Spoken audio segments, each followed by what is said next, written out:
Hey guys, I am here today to do my June wrap up. So in the month of June, I finished one, two, three, four, five books. I was hoping it would be six, but that's okay. We'll talk about that later. I was participating in the Reading Women Challenge, where the goal was to get to like the halfway point on the Reading Women Challenge list by the end of the month. I failed at that. I only read two books that qualify for that, and I needed to read six, I think, or four. I'm not doing very good on my challenges this year. But anyway, so I'm going to start. So the first book that I finished in the month was Just Kids by Patti Smith. This is a memoir. I had never heard, I hate that it's shiny, sorry. I had never heard of Robert Mapplethorpe, and I knew that Patti Smith was a famous person that I did not listen to because she's a musician or read. She's a poetry person too. She writes poetry.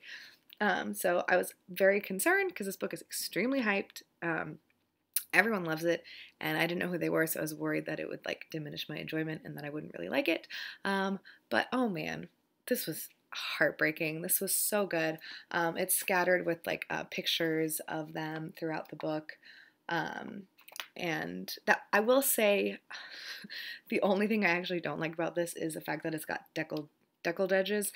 It's really hard to flip through books that have deckled edges, and there are photos in here, so I kind of sometimes wanted to like go back and look at photos, but it was hard to find them just because I couldn't do an easy flip through, so it's like a super dumb complaint. But yeah, this was absolutely beautiful. It's just about their relationship. Starts with her meeting him and ends with him dying, and you know that's how it goes. Because he did die. So spoiler.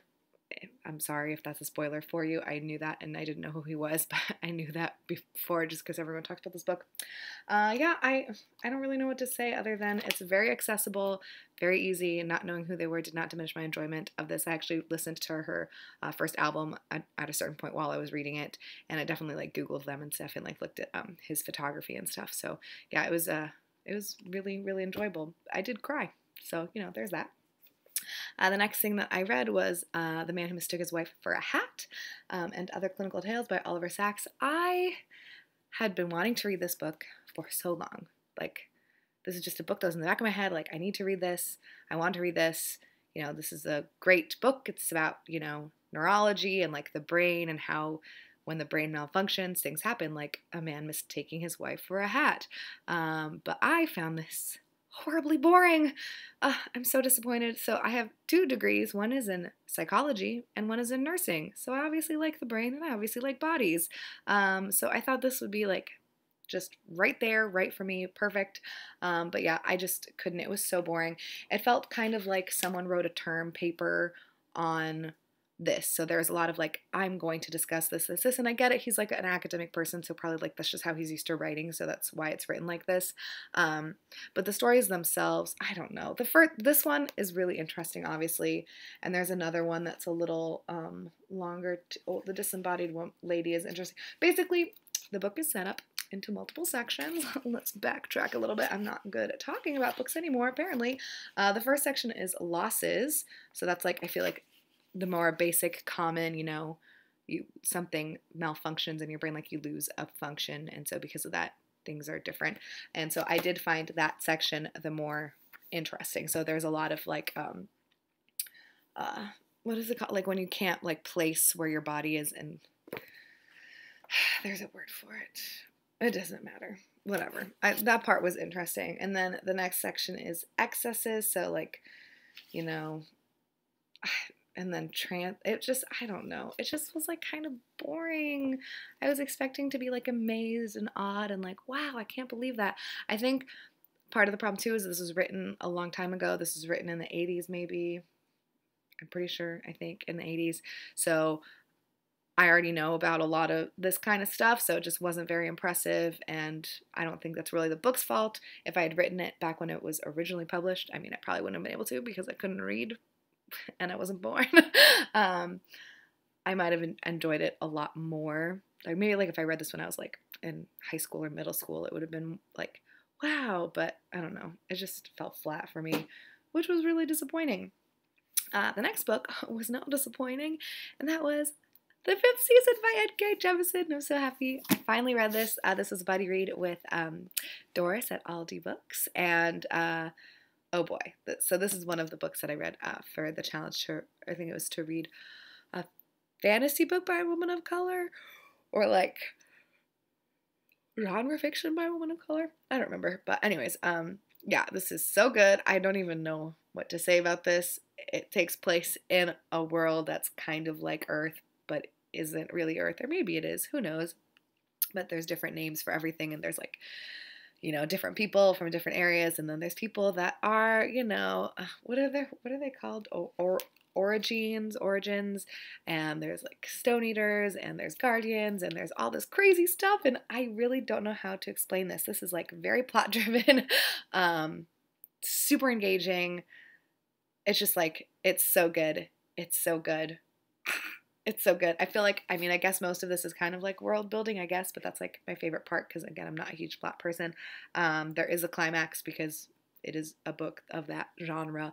And yeah, it's just so good. And I have book 2 over here somewhere waiting for me. Oh no, it's in front of me because I'm going to start it today. Yeah. All right. Sorry, guys. It's been a long time since I sat down in front of a camera. So this may come across as a little bonkers. Then I went to Elliott Bay Books and I bought a bunch of books, and so I was like, I have to read them because that's the rule for Bookopoly.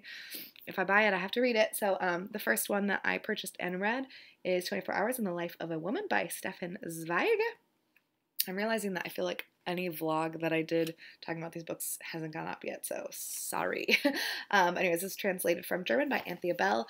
This was really good. The premise of this is a group of people are sitting at a table. A group of people, I guess, are like on vacation or something, and they are getting together every night and like having their dinner thing, or maybe not every night, but you know, as a group of people that are together. And one of the ladies flees off with a Frenchman. She runs away. She leaves her husband and her children, and then they have like a very heated discussion because of that and like the morality of that kind of stuff. And so that leads one of the other people to recount her story, her 24 hours of like madness and debauchery, basically, because she feels she can confide in this person. And so it's mostly just like that. I feel like I've said a lot for such a small thing, but there really is so much more than that. Like it's odd. Yeah, so this is the second Zweig book that I've read. The first one was a chess story, and I definitely feel like the emotional impact of the chess story was like just much larger than the emotional impact of this book. I do like to feel sad and cry, and this does have a lot of not similar things per se, but there's definitely like an obsessive aspect, and you know, it's very interesting, and I did really, really enjoy it, but I didn't feel quite as like emotionally invested in it as I did in the first book of his that I read. So I'm still looking forward to reading many more of his books. A lot of them are teeny little guys. Yeah, I think he is fantastic and has a lot of very wonderful things to say about the human condition. Yep. And then the last thing that I originally read Just Kids for the Reading Women Challenge, but it was a graphic novel or memoir, and so then I was like, oh, maybe it's just like a graphic memoir, and I was like, I might as well just read Fun Home, since I've been wanting to read this for a while. So this is Fun Home by Alison Bechdel. Oh boy, so I feel like you've also probably heard about this. I've read a lot of books that have been, you know, talked about a lot so far in this wrap-up. These are all the books in the wrap-up, though, so, you know. Yeah, this is what the art looks like if you haven't seen it, and basically this is kind of like a memoir of her time with her father and like learning about her father and her coming out and growing up. There's a lot of stuff in here.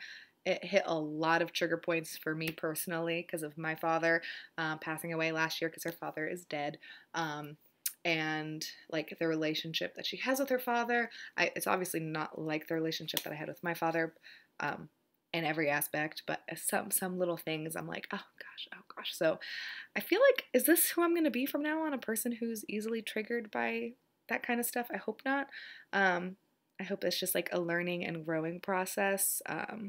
I'm just gonna have to deal with. But it it does hurt because at a certain point she's like, oh, you know, like she didn't really deal, like her father passed away, and then she would just like tell people, and like she wasn't really dealing with it emotionally. And I kind of feel like I've been in that place for a little bit, and I'm starting to kind of like not work through things, but you know, feel a little bit more, and it sucks really hard. And there's a reason that I've been kind of like avoiding that aspect of my recent life.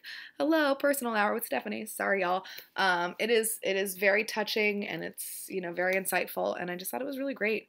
I have no complaints about this. So those are the things that I read. I was able to knock 3 things off my TBR, and then I bought a bunch of other stuff, so, you know, so it goes. Thanks for watching. If you've read any of these and have anything to say, please talk to me about it in the comments. That would be cool. And I hope everyone had a great June and a good start to your July. See you later.